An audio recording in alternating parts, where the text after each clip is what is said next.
right, we are starting our recording. Can someone grab the lights for me, please? Thank you, Zach. Yes, we are recording from ninth period today. I think one will do it. So we have a lesson here today about vision. We are continuing our discussion on vision. And with that, we can recap on the different parts of the eye.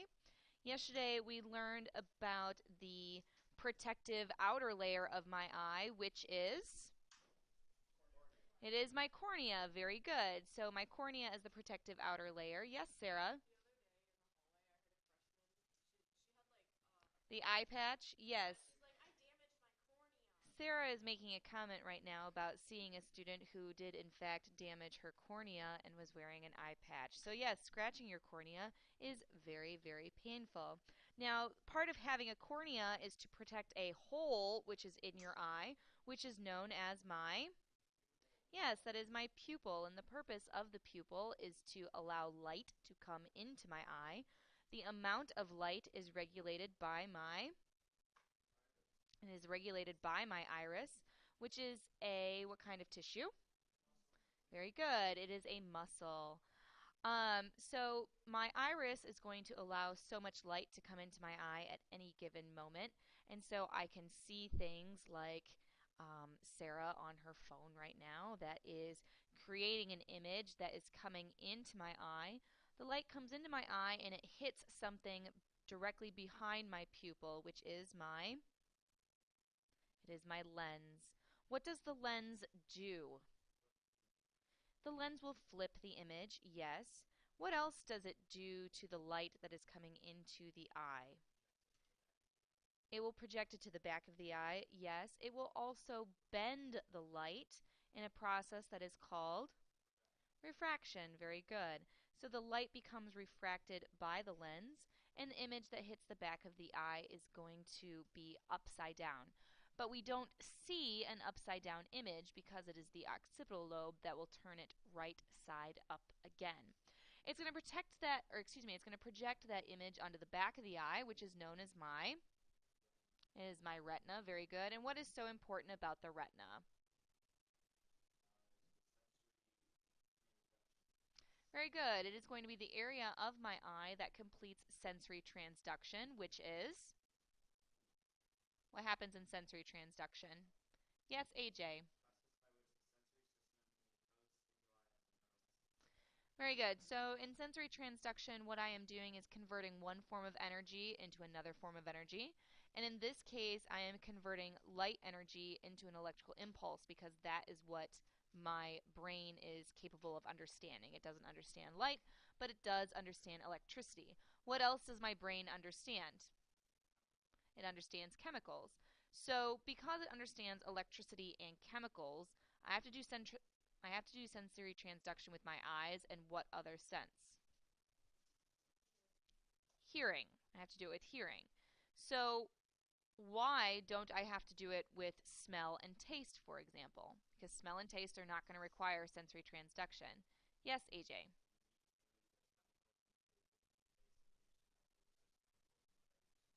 Very good. So when it comes to eating or when it comes to smelling, I am ingesting chemicals and my brain automatically understands those. So sensory transduction isn't something that I need to do here.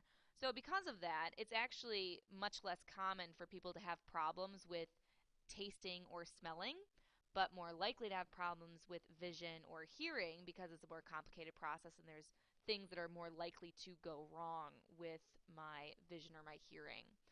So today we are going to be focusing more on the retina, but with that we need to quickly discuss visual acuity.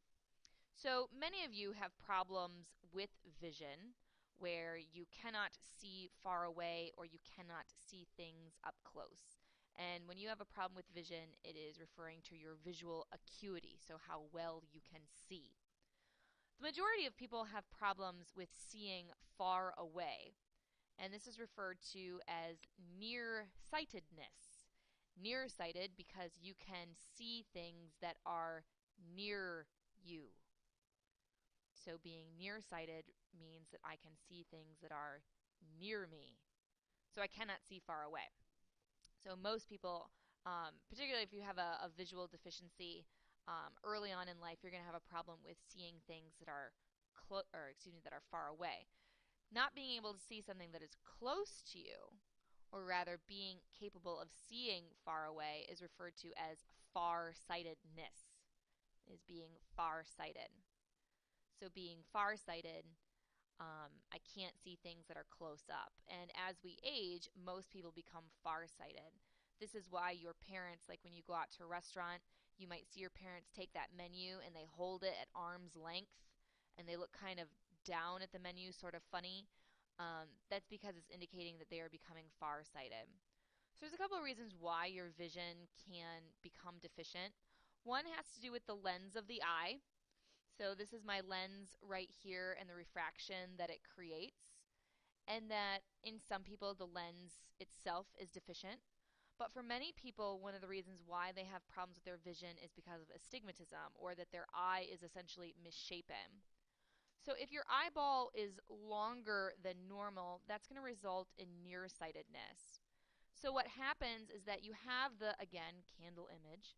The candle image is going to enter into my eye, and the correct candle gets reflected before it hits the retina. So because it's hitting it before it hits the retina, the image that does in fact hit the retina is out of focus. So what your brain picks up is essentially blurry because the lens is giving you an out of focus image. Likewise, in people who are farsighted, this image has to do with farsightedness, and that what you see here is that the image, the eyeball essentially is shorter than normal, and so the correct image is getting reflected beyond the eye. So then what does hit the retina is again an out of focus image. Does that make sense? All right, very good.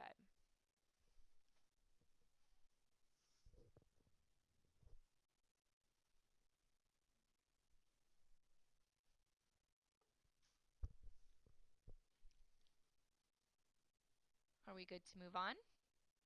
Yes? Okay. So like I said, our focus today is really going to be on the retina of the eye. And the image that we have here is, this is a blown up picture of the retina. So you can see here that it's identifying this little outlined area. And so this is a blown up image of the retina. What would we call this area right here that is directly across from the pupil? What would this area of my eye be? Yeah, very good. This is my fovea. And what is the fovea? Very good. It's my central point of focus. So it is easiest for me to see at the fovea. It's easiest for me to see at the fovea, which is directly across. What would this area right here be called? Well, yes, it's my optic nerve, but we have another thing that we call this area right where the optic nerve is entering into my eye. Anybody know? It is my blind spot. Very good. It's a blind spot. Why is it a blind spot? There are no thingy-mabobs there. Yes, that would be correct. And by thingy-mabobs, we are referring to rods and cones. So in class, we identified that our retina has 3 layers of cells. And the first layer of cells are my rods and my cones. And my rods and cones are what actually does the sensory transduction. So this is what literally creates the neural impulse from light. That is the job of these rods and cone cells. So from there, that neural impulse is created and it goes to this layer of cells, which is my bipolar cells. This layer of cells, which is my bipolar cells. My bipolar cells will then be attached to the third and final layer of the retina, which is made up of ganglion cells. And it is the ganglion cells that rope together to then form my optic nerve. And then my optic nerve is going to be connected to what part of my brain? Very good, my thalamus. It's going to be attached to my thalamus, which then is going to relay the information to my occipital lobe. Very good. So my optic nerve goes back to my thalamus, connecting it to the occipital lobe. Why, again, I have a blind spot is because there are no rods and cones where the ganglion cells have converged and left the eye to form the optic nerve.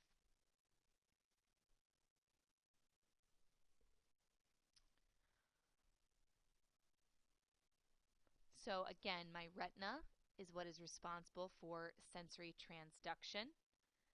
Someone earlier today mentioned having a detached retina. That would be very problematic. It's where this back portion of the eye literally does become detached. If you are unable to then reattach it, you would lose your sight in that eye. So through surgical measures, you could potentially reattach the retina to the back of the eye, but again, you'd have to do that rather quickly. All right, so again, talking about the retina, and the most important part of my retina are my rods and cones. So my rods and cones as cells that create sensory transduction. Rods and cones are going to have a very specific task or duty in terms of how they create sensory transduction. So first of all, in our image here, my rods are being displayed as these blue cells, and my cones are going to be the yellow cells. So you'll notice right off the bat that I have way more rods than I have cones. So I've got a lot of cones, excuse me, I have a lot of rods in comparison to cones. My rods are what allow me to see black, white, and gray. They allow me to see black, white, and gray. And they work in what we refer to as twilight conditions, meaning that when it is rather dark and I have very little light accessible, that is when my rods are going to be activated. So my rods work essentially in the dark. I have to have some light because there has to be something for me to see. But my rods are what allow me to see black, white, and gray. So like if you wake up in the middle of the night and you have to go to the bathroom, and of course it's all dark in your house. If you wake up and you see like a pile of laundry on your floor, you probably cannot differentiate between different pieces of clothing. All you see is like a big blob of clothing. And that's because you're using your rods. Your rods don't allow you to see very well, but primarily they allow you to navigate around the world so again that you can survive. So your rods are allowing you to see in this twilight condition because they allow you to see black, white, and gray. And again, it's why you cannot see colors in the dark. That your different types of piles of clothes, it's just one pile.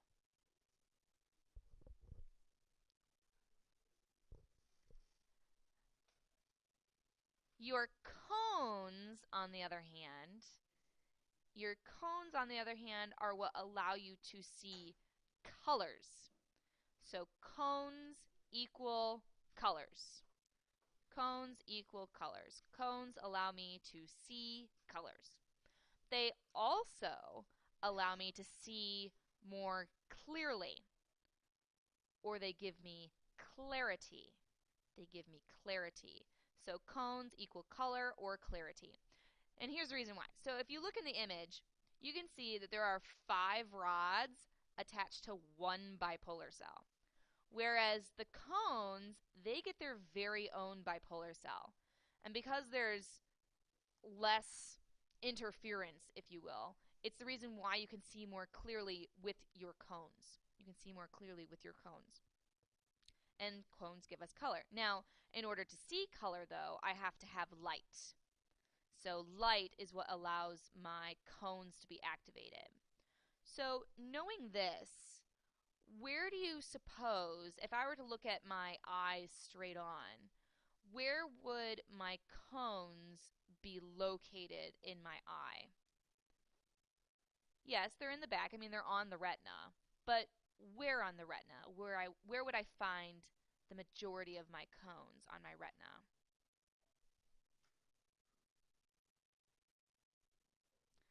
Why would I find them at my fovea?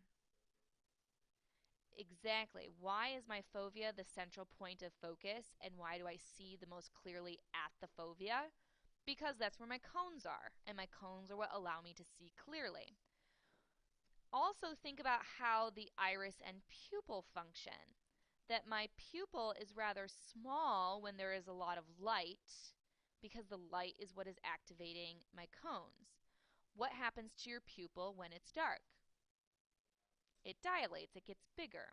So then where do you suppose your rods would be located? Exactly, they're farther away from the fovea. So my cones are concentrated at the center at my fovea, and then my rods are further out. So the reason why your pupil dilates not only is to allow more light in when it's dark, but it's to also activate those rods so that you can in fact see in the dark. Another aspect of vision worth mentioning is something called feature detection. Feature detection is a development that was created by or discovered by psychologists Hubel and Wiesel. And what they discovered was that my vision is way more than just seeing. There are multiple layers to seeing or different features to vision, and that people can have deficiencies in one or more of these features. So, feature detection is this idea that I have clusters of neurons in my occipital lobe that allow me to see specific parts. And so, for example, one of the specific parts that I can see are edges, or lines, or angles. So, like in this image of a face where there are different angles and lines to the face, I am activating different feature clusters in my occipital lobe. Another feature detector is movement, so being able to detect movement. So the other day when we were watching Crash Course, they mentioned Oliver Sacks, who was unable to detect faces. That's because his feature detection for facial recognition was damaged. I know of another case where a gentleman was blind, but he could still detect movement. He couldn't tell you what was moving, but he would be able to tell you the direction in which something was moving. And so, because of that, he's identifying that he still has one of his feature detection areas in his occipital lobe able to work, but the other types of feature detectors, where it would be like angles or lines or even colors, those were completely gone in this particular individual. We also see this in different types of animals. So, like for example, frogs, their vision is not very good except for movement. And so, because of that, if you create like an image of a frog in your head where it's like sitting on a lily pad and it's gonna stick its tongue out and grab a fly out of the air, it wouldn't be able to do that if the fly wasn't moving. Where you could take a frog and have it surrounded by flies, and it would starve to death if those flies never moved, because it cannot sense it without the movement. It can't see it without the movement. So again, another aspect of feature detection. So knowing this, we also come to color vision.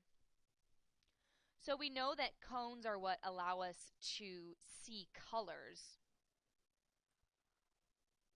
but what colors are we able to see from these cones? And so with that, I want you to think about if you have ever had an art class where in your art class you made a color wheel.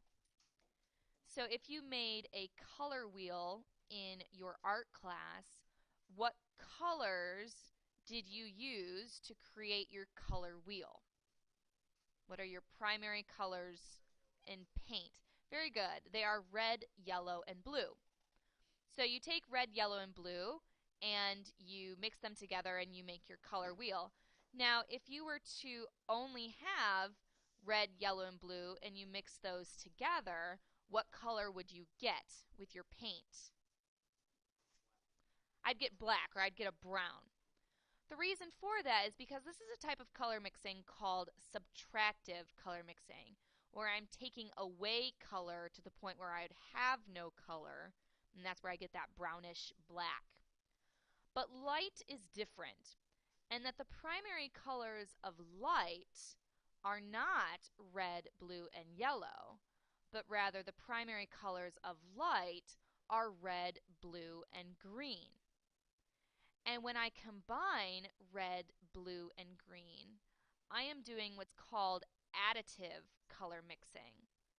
And that my additive color mixing, if I were to mix my red light with my green light with my blue light, is it would give me white light. So if you were to do theater, for example, and work in lighting for a theater, you have red lights, you'd have green lights, and you'd have blue lights, and you could combine all of those to get all the different color lights that you would potentially want in your theater show. And if you were to combine all of them together, then you would get white light. So we know that it's my cones that allow me to see colors, but what about the cones themselves? And this is where we come to something called the Young-Helmholtz trichromatic color theory. And this is a theory that you actually have different cones to see different colors. But anyone want to take a guess at how many different cones we would have based on this theory? No, it would just be 3. That I have 3 cones. What color cones would I have? Red, blue, and green. So the Young-Helmholtz trichromatic color theory is going to tell me that I have red cones, blue cones, and green cones. And that in order to see Brooke's yellow sweatshirt, what would I need to do? What cones would I use? Very good. So looking at Brooke's yellow sweatshirt, I'm actually activating both my red cones and my green cones to show me yellow. And so this is how I get my different colors, is by combining my different cones in my retina. Which then brings me to color blindness. But blindness is really a misnomer, because blindness says that I cannot see color, and that's not true. It's a better description to say a color deficiency. I am deficient in a color, meaning that I don't see the color as well. Because a person who is colorblind often can see color, they just can't see color as well. And the most common type of color blindness or color deficiency has to do with a problem with either my red cones or my green cones, where my red or my green cones don't function properly. And so because they don't function properly, I don't see red the same way that you would see red if you had functioning red cones. Or like you wouldn't differentiate between red and green. And really, this isn't a big deal. I mean, colors are beautiful and vibrant and they bring richness to our lives, but in many ways it's not problematic to not see colors, except when I'm doing something. Driving. Yes, when I'm driving. Ah, yes, because of stoplights. Well, yes, I mean, my red and my green on my stoplight aren't in the same location. But if it's dark out and I'm rather far away and I need to make a judgment call about do I slow down because it's stopped or do I keep going because it's green and I have a red green color deficiency, that can be incredibly problematic. So I don't know if you have noticed, but modern stoplights, so stoplights that have been recently installed, probably within like the past 10 years or so, actually have a little bit of what color included. Anyone know? It's blue. That if you look at the green light, newer stoplights have added a bit of blue to them. And the reason for that is for people who are red green color deficient. That in order for them to continue to be able to see and to know that this is a red light or this is a green light, we've added some blue so that you can differentiate between those colors much better. So, like in these images here, most people are going to be able to see the 25 because the 25 is identifying that blue cone. But the rest of the numbers, and I know it's a little difficult to see in here. If we turn the other light off, you might be able to see it a little bit better. Because like the 6, for example, is kind of difficult to see. That's this one down here. That for some people you wouldn't be able to differentiate anything between these two dots. And again, that is because of that color deficiency. One last part of color theory. So we have the Young-Helmholtz trichromatic color theory. Another color theory is the opponent process theory. And the opponent process theory is going to tell us that, yes, I have red cones, blue cones, and green cones, and then I have black and white and gray rods. But when I look at something, for example, that is red, I'm actually turning off my green cones because that is its opposite.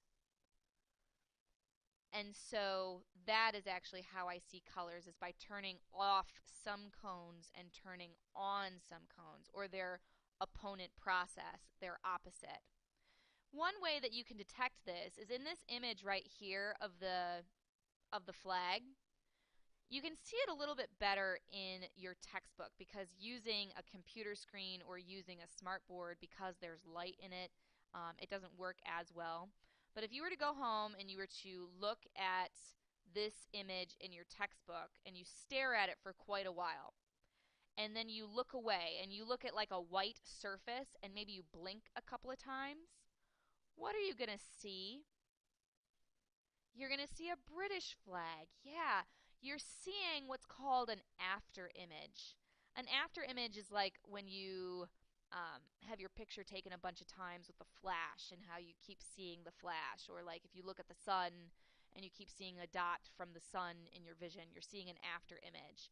One of my favorite after images is when I go to the eye doctor and how they will run the light back and forth in your eye, and when they're finally done and you look away and you blink, you'll see like squiggly lines. You know what you're seeing? You're seeing your blood vessels. You're seeing the after image of your blood vessels. How cool is that? I'm going to give you a series of tests in a few weeks, and one of those will be looking at an after image. So opponent process theory is that you have these opposing retinal processes that you're turning off some cones and you're turning on other cones, and that's how you see your color vision. Yes, Taylor.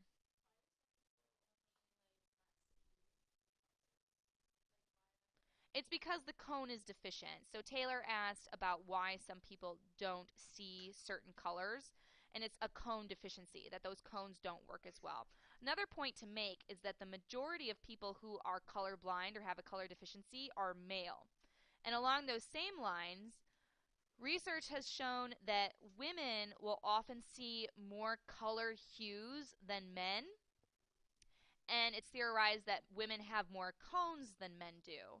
And so if women have more cones, then what you're identifying is that women tend to see, greater amounts of color. And one way that you can tell this is if you get a man and woman together and they start arguing about periwinkle. You know the color periwinkle?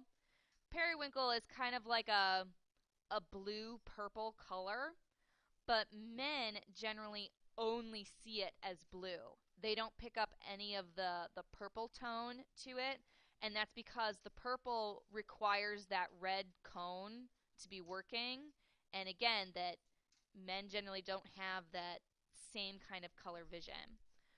So I'm going to stop our notes here, but I do have a video that I want to share with you, and you can see that in your Google Classroom.